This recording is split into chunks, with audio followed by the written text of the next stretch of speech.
Hello everyone, a good Erev Shabbos, and may this Tzom HaAsiri, this fast day of Asara B'Tevet, turn into Sason V'Simcha V'Yamim Tovim V'Emet V'Shalom Ehavu, as the Navi Zechariah prophesied, and we hope it comes true far sooner than later. But while it's a fast day, I've been getting a lot of questions already this morning, and I thought it would be beneficial that I record something just for last-minute instructions, because today is both a fast day and Erev Shabbos. And obviously, if you have any questions, my first instruction to you is please feel free to call. It does not bother me. If I pick up, that means it doesn't bother me. If I don't pick up, I will call you back. And if for some reason I don't pick up, it must mean I'm on another call or I didn't hear the phone ring. So please, with pleasure, any questions you have, with pleasure, please give me a call. General instructions for today. Number one, if you're before Shachris, then regular Shachris, as you do on any fast day, which means that if you're davening in a minyan, then of course there's slichos, you say Yud Gimel Midot Shel Rachamim, etc. If you're not davening in a minyan, you should say slichos, and when you get to the Yud Gimel Midot Shel Rachamim, you can either skip it, or you could say it with the trup that you lein the Torah. Shachris is the same, like any fast day, you add Avinu Malkeinu, Tachanun, etc. Number two, preparations for Shabbos should not be diminished at all. Obviously, if you're fasting, you should take it easy, but all the preparations for Shabbos go on as usual. Most specifically, if you have the beautiful custom to taste the food of Shabbos before Shabbos, which is a halacha in Shulchan Aruch, you can put it on your tongue to taste it, to make sure it has enough salt, pepper, etc., and then, of course, spit it out without swallowing it. Number three, if you have the chumrah, and again, it's a chumrah on every one of the minor fast days, but if you have the chumrah of not taking a hot shower and not brushing your teeth, but these are two things that you usually do for Shabbos, then you're allowed to do it today. Number four, as you get closer to Mincha today will have laning, will have the haftorah for a fast day, but will not have Tachanun and Avinu Malkeinu, unless, of course, you've been saying Avinu Malkeinu every single day because of the war. Number five, when you get closer to Shabbos, we have to try to balance out two things.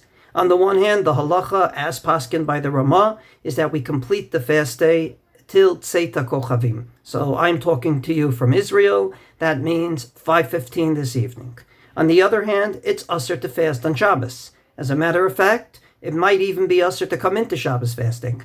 And therefore, we have to try to balance out these two things. Therefore, I suggest that whatever shul you're in, try to tell the Gabayim or the Chazan to go quicker tonight than usual. It will not ruin your entire faith if one Friday night, davening is going to be that much quicker and faster. So that at 5:15, and whenever the fast ends, you say Kiddush. Prolonging it is a halachic problem, not just a problem of starvation. It's a halachic problem of fasting on Shabbos. So we're not angels. If you get home at 5:19, 5:20, it's not the end of the world, but you should try to get home at a time in which, at 5:15, when the fast ends, you are able to make Kiddush. If there are people at home waiting for you, and that hour of the fast ends comes, it, in my opinion, doesn't ruin the family dynamic. If they make Kiddush, say Hamotzi, and break their fast on time, and when you come home, you'll make Kiddush, say Hamotzi, and break your fast. Shalom Aleichem, Eshet Chayil, blessing the children. My suggestion, if it's before the fast ends, obviously sing it, Gesundheit. If it's after the fast ends, right of way goes to Kiddush and Hamotzi, and then during the meal, sing Shalom Aleichem, Eshet Chayil, and of course you can bless your children. But try not to prolong the fast any more than you have to. This is not a regular fast day where if the fast ends at 5:15, break it as you wish. This is Shabbos, and it's a chumrah, a stringency in honor of Onik Shabbos, not to fast even 1 minute on Shabbos. So we're not angels, but we'll try to do our best to do that. Finally, if there's anyone out there that's sick, to the extent that if today was a work day, they would call in sick, they do not have to fast. That's a general halacha on all the fast days, including Tisha B'Av.